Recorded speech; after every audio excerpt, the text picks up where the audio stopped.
Hey everybody, I am Howard, and this is Otto's Retirement Corner. Drill, baby, drill! That's Trump's quote, and it's his answer to many questions as far as how he solves some of the country's problems.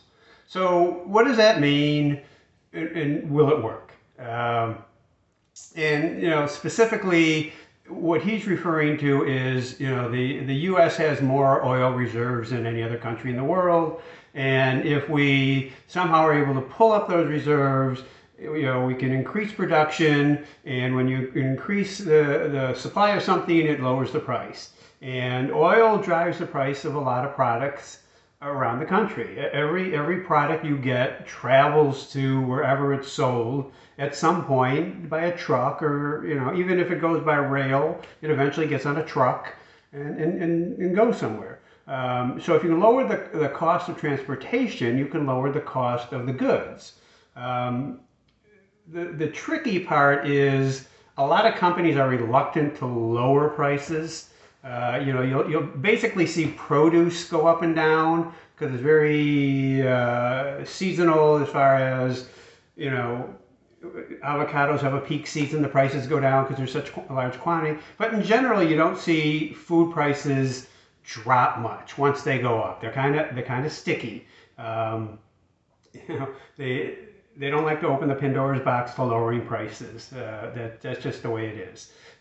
So while you may see inflation go down, prices or disinflation or deflation doesn't happen very often. It's possible. So, but you could see oil. Oil fluctuates more than any other commodity in the world. We saw it really at zero. I know this is shocking, but at $0 during the pandemic.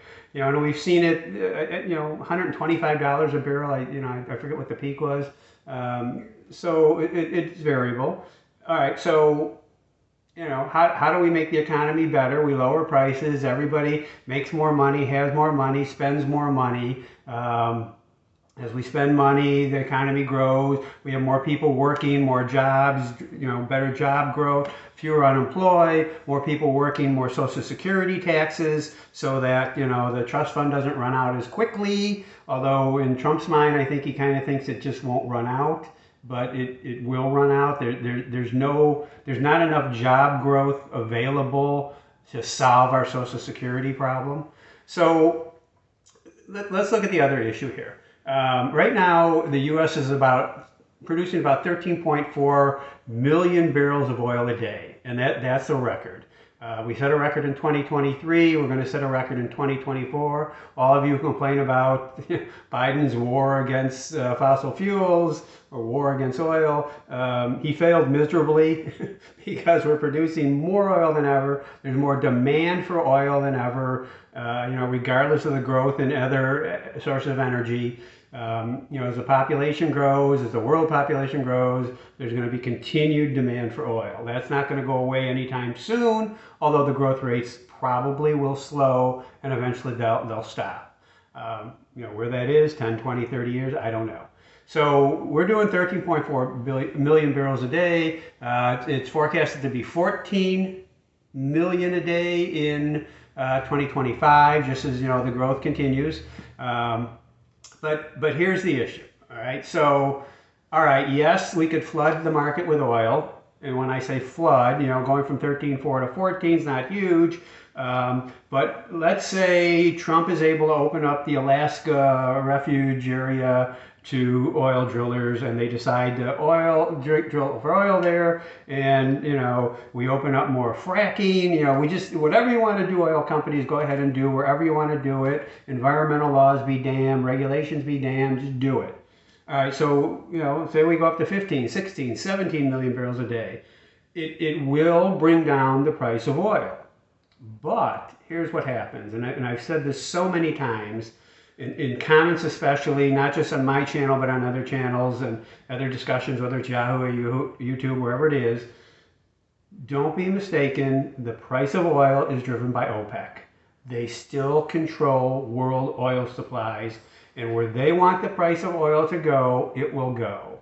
So, last time oil really dropped below 2015, 2016, the fracking revolution, we're really opening up the spigots. OPEC could do one of two things.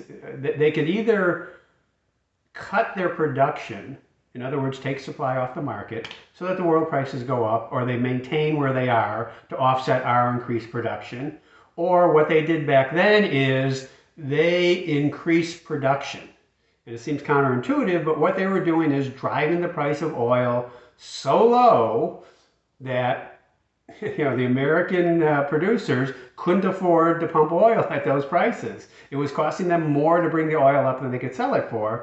And a few hundred oil companies, mostly smaller ones, but oil companies went out of business. Frackers, people who sold pipeline equipment, a lot of companies went out of business because oil was so cheap that they had to sell it at a loss, and they went bankrupt. If OPEC wants to do that, that's what they'll do. So, here we are, we're producing more oil. How will they respond? Well, it's going to depend on the amount of oil, but they're going to do something to maintain the price of oil. I don't know if that's $60 a barrel, 75, 100, wherever they want it to go is where it will go. So as much as Trump wants that to be the solution, I don't personally think it is the solution. I don't even know how he gets there. The oil industry is not nationalized. We don't have a nationalized oil company. We can't tell Exxon what to do. If they want to open up more drilling, they'll do it, but only if it's profitable to them. And they see the writing on the wall. There's some reluctance to do too much new exploration and new drilling because they know that alternative fuels or alternative energy sources are on the rise, whether they like it or not. They know what's going on. It almost behooves them to invest in, solar or wind or whatever, hydro or nuclear rather than oil, because that's where the growth's going to be. And they know that. So they'll do what's best for their company. Shell will do what's best for them. Exxon will do what's best for them, not what's best for the United States. So, give them all the opportunity to drill, but even if they want to, even if they do, even if they spend the money to do it, it's likely not going to have a huge effect on oil prices over the long run. You'll see, short-term fluctuations. The other issue we have is, to drive down gas prices, not only do you need to increase your oil supply or the price of oil, or decrease the price of oil, but you have to be able to make gas. And right now we have a refinery problem in the U.S. where we're already at over 90% capacity, so we can't make a lot more gas from oil. And it's one reason why we export so much oil. Part of it is the kind of oil that, it's not what we use here. So we do export a lot. And we also import a lot because, that oil is what we use here. So, all in all, drill baby drill. It sounds good. It's an excellent sound bite. I personally don't think it's going to solve any problems. How far down the road they go with this, I don't know. I don't know if it was just a line for his election, but my guess is he'll try to reduce regulation and open up new areas to drilling, sell a lot more leases for drilling on federal land, but in the long run, I don't think it'll solve anything. So let me know what you think. That's what this is all about.